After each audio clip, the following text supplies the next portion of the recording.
What's up guys, GrimXV here. Patch 1.1 is just around the corner, and if you're like me, you've already started thinking about which server to play on.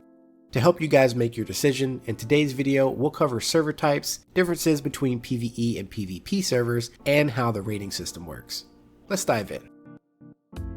We'll start off by talking about the differences between PvP and PvE servers.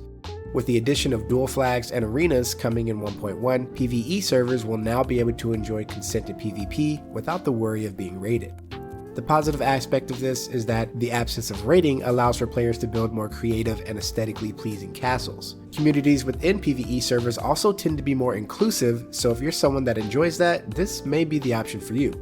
That said, there's also a few negatives. Because players are typically in these servers for the long run, getting a good base plot can be difficult when joining late. Another big issue is that high value farm zones can get pretty crowded. The most frustrating case for this has to be the in-game rifts in Mortium. There's a limited number of these that spawn, and there's nothing stopping players from just waiting on the sidelines to steal your loot. They stole.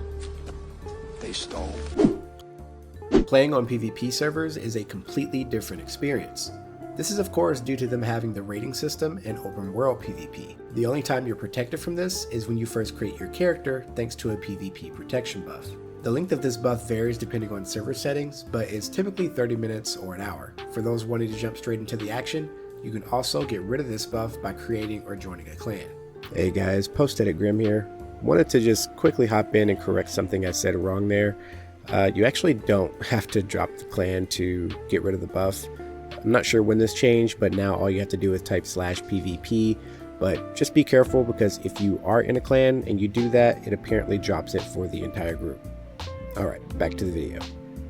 Castle building on these servers vary in aesthetics, but nearly every competitive base will feature a choke point for raid defense and some manner of honeycombing. For those interested in this, I cover it in this video. The community on PvP servers is a mixed bag of trolls, tryhards, and the average Joes, but not everyone on these servers is out to get you, or at least not right away. On servers with no admins or rules like the official servers, server politics and player morals actually add another layer to the experience. The contract, I told him initially around 10 golems, I think I said 20 or 30 bombs, and then a gold key of course to key the castle heart.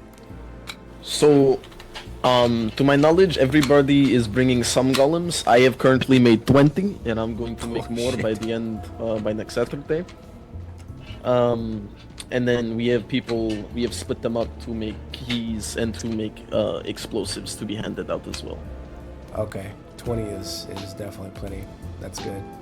In most cases, might makes right, but don't think tyrant-like behavior will go unchecked forever. Say wallah. Oh, what did these guys do to everybody? What? You don't know what happened? No. Don't Wait, worry, who's he'll talking? kill you. Pretty soon he'll kill you. Yeah, pretty soon he's gonna be Yeah, you're camping low your enough next level, boss. he's gonna come for you, bro. Yeah, if he caught your ass when you're level 10, he'll be camping Alpha Wolf. So What the fuck? Like, bro, if he sees you're level 10, you are not safe, bro. He's coming for he you. will kill you at Alpha Wolf. Before we move on to the server types, to help those still struggling with the choice of PvP or PvE, I'll also quickly explain the rating system. There's two types of castle walls in Vrising: wooden palisades and stone walls. Wooden palisades can be raided using bombs, but the only way to attack and raid a stone wall base is with a golem. You can unlock the bombs at Clive in Act 1 and golems from Terra in Act 2. Raiding can only occur during a raid window, which is determined by server settings. To view this, you can click on the server details from within the server list. For official servers, this occurs for 2 hours on Saturday and Sunday. During a raid, there's 3 different states a castle can be placed in. The first is Castle Under Attack. This timer lasts 60 seconds and prevents the defender from rebuilding, moving objects within the base, using the small teleporters, or reviving servants. Wooden walls skip this state due to their low durability, but to trigger or refresh this timer for stone walls, the attacker has to hit the castle with the golem attack, or attack a placed item on the plot. The second state is Breached. This state is on a 5-minute timer and occurs when raiders successfully break a wall or door. Both have the same durability, by the way. During this timer, damage done to either is significantly increased, and all effects from the Castle Under Attack timer are also in place. What's more is that raiders can also use bombs during a breach timer to quickly tunnel through the defender's base. The third state is defenseless. This happens when a raiding team keys a defender's castle heart. When in this state, the castle walls turn transparent, allowing players to walk through them, and raiders can open doors, use small teleporters, and have instant access to the defender's chest.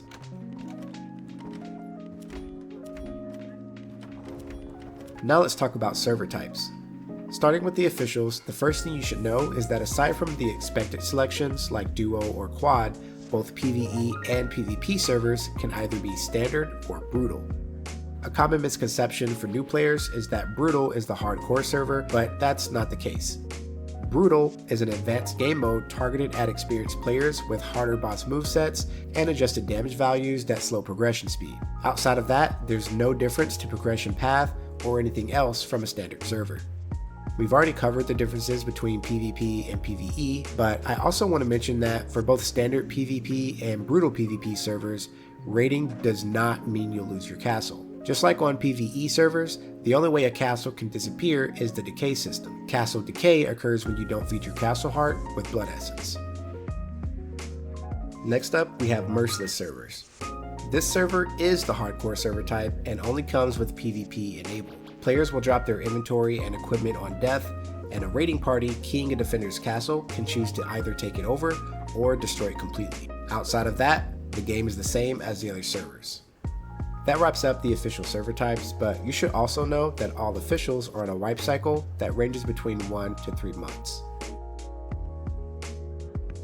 Unofficial servers can vary in type, but there are a few that commonly pop up. The closest to officials are no-wipe and daily raid servers. Just as their name implies, a no-wipe server is a server that will never wipe, and a daily raid is one that has a set daily raid window. It's worth noting that there's also servers on either a bi-weekly or monthly wipe cycle, but this is typically where you'll find the most seasoned PvPers, so tread with caution. Outside of that, there are also RP and RPG servers.